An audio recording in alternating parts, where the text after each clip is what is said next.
Hello everyone, I would like to welcome you all on my channel billionaires mindset. So दोस्तों, अभी हम लोग container corporation of India को study करने वाले हैं बिकॉज इस स्टॉक में मुझे एक अच्छी खासी अपॉर्चुनिटी बनती दिखाई दे रही है। सो इस स्टॉक के अगर हम लोग प्रोफाइल को देखेंगे, एक मिड कैप स्टॉक है, मॉडरेटली रिस्की है और इसका रेट जो भी है वो अराउंड 743 के आसपास है।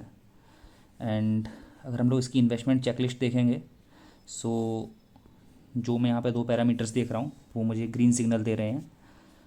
So it's a good stock. और अगर हम लोग अभी यहाँ पर फोरकास्ट और रेटिंग्स देखेंगे, सो जितने भी एनालिस्ट इस स्टॉक को कवर कर रहे हैं उसमें से 58% एनालिस्ट इस स्टॉक में बाय रिकमेंडेशन को सपोर्ट करते हैं।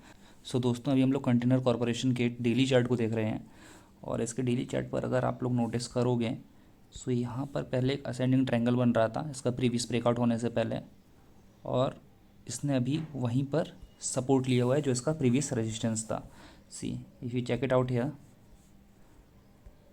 तो ये एक यहाँ पर ट्रायंगल बना रहा था। इस ट्रायंगल को ब्रेक करने के बाद में जो इसका प्रीवियस रेजिस्टेंस था ये वाला, यहीं पर इसने एग्जैक्टली यहाँ पर जाके सपोर्ट लिया हुआ है। ठीक है, कौन सा लेवल? अप्रॉक्सीमेटली 620 के आसपास।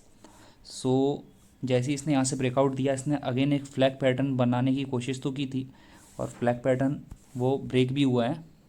इफ़ यू सी है डेली चार्ट पर, देन अगेन ये यहाँ पर एक फ्लैग पैटर्न बना रहा था। ठीक है, तो इसने अभी इस पैटर्न को ब्रेक किया। ब्रेक करने के बाद में काफ़ी आगे भी आ गया, लेकिन इसका जो प्रीवियस हाई था इसने इसको वहाँ पर रेजिस्टेंस मिला है और now it is standing on the verge of giving a breakout. So अगर हम लोग 1 आवर चार्ट पे देखेंगे तो जो इसका प्रीवियस रेजिस्टेंस है डेली चार्ट पर,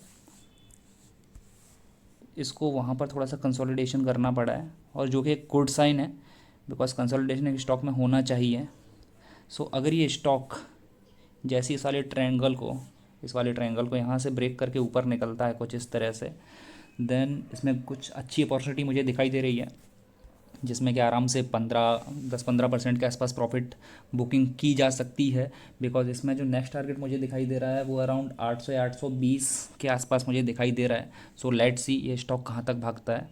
और दोस्तों, कंटेनर कॉरपोरेशन ऑफ इंडिया में मैं इतना बुलिश क्यों हूँ उसका एक रीज़न और है। वो रीज़न ये है कि फ्लैग पैटर्न के साथ साथ इस स्टॉक ने ना डबल बॉटम भी बनाया हुआ है। अगर आप लोग देखोगे ना, सो ये इसके दो बॉटम है, तो ये डब्लू पैटर्न जो बना रहा है ये भी एक काफ़ी बुलिश पैटर्न है। सो इसके लिए इसमें मैं इतना बुलिश हूँ। सो दोस्तों, नेक्स्ट स्टॉक जो हम लोग एनालाइज करने वाले हैं वो है ट्यूब इन्वेस्टमेंट्स ऑफ इंडिया।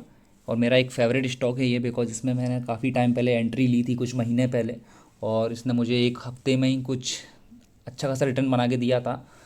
सो अगर हम लोग इस कंपनी का प्रोफाइल देखेंगे, मिड कैप स्टॉक है, मॉडरेटली रिस्की है और करंट इसका जो प्रिवेलिंग प्राइस है वो है अराउंड 1365। ठीक है, और अगर अभी हम लोग इसके जो दो पैरामीटर्स देखेंगे इन्वेस्टमेंट चेकलिस्ट में जो मैं कंसीडर करता हूँ, इसका entry point, it's a good time consider this stock and no red flag. So guys, इस स्टॉक को भी हम लोग चार्ट पर देख लेते हैं। सो दोस्तों, अभी हम लोग ट्यूब इन्वेस्टमेंट्स के डेली चार्ट को देख रहे हैं और इसके डेली चार्ट पर अगर मैं आपको दिखाना चाहूँगा, सो इस स्टॉक में जो मैंने पहले एंट्री ली थी वो अराउंड इस लेवल के आसपास ली थी। मुझे यहाँ पे पहले असेंडिंग ट्रायंगल बनता दिखाई दे रहा था जनवरी में, और उसके बाद में स्टॉक काफ़ी अच्छा खासा भागा भी था। ठीक है, और उसके बाद में ये स्टॉक अभी यहाँ पर रिसेंटली कुछ हम लोगों को कंसोलिडेट होता हुआ दिखाई दिया है और इसमें अच्छा खासा कंसोलिडेशन हुआ भी है। अगर हम लोग देखेंगे जो इसका ये वाला रेंज है ना, यहाँ पर अच्छा खासा कंसोलिडेशन हुआ है इस स्टॉक में। सो इफ़ यू नोटिस, इस स्टॉक ने ना जो सपोर्ट भी अपना लिया हुआ है वो कुछ प्रीवियस सपोर्ट के आसपास में ही लिया। अगर आप देखोगे, इसको दो ट्रेंड लाइन ने यहाँ पर सपोर्ट दिया है। अगर आप लोग इसका ये वाला पॉइंट नोटिस करोगे ना, सो ये देखो, ये वाली ट्रेंड लाइन है और इसने यहाँ पे इस वाली ट्रेंड लाइन। तो जब भी कोई स्टॉक ऐसे क्रॉस ओवर पर सपोर्ट लेता है तो ये काफ़ी स्ट्रॉन्ग सिग्नल माना जाता है उस स्टॉक के लिए। बिकॉज यहाँ पर ऐसा ये दिखाया जाता है कि यहाँ पर बायर्स खड़े हैं, बिकॉज नीचे वाले बायर्स भी ऊपर आ गए और यहाँ वाले बायर्स तो यहाँ पे पहले खड़े ही थे यहाँ पर एंट्री लेने के लिए। ओके, सो अगर मुझे अभी इसमें कोई पैटर्न बनता दिखाई दे रहा है तो एक मुझे एक ये चैनल पैटर्न ब्रेक होता है इसमें दिख रहा है। अगर ये ब्रेक हुआ तो सी, अगर ये स्टॉक यहाँ से कहीं इसको ब्रेक करके ऊपर निकल जाता है देन हम लोग इसमें एक बाइंग अपॉर्चुनिटी कंसीडर कर सकते हैं। बिकॉज अगर हम लोग इसको 1 आवर चार्ट पे भी देखेंगे तो 1 आवर चार्ट पे भी नहीं अच्छा खासा कंसोलिडेट हो रहा है। इफ़ यू सी, ये इसके कुछ लेवल्स हैं यहाँ पर। ओके, सो 1 आवर चार्ट पे भी ये एक असेंडिंग ट्रायंगल ही बना रहा है और जैसे ही ये इस ट्रायंगल को ब्रेक करता है then we can expect some good up move in this stock.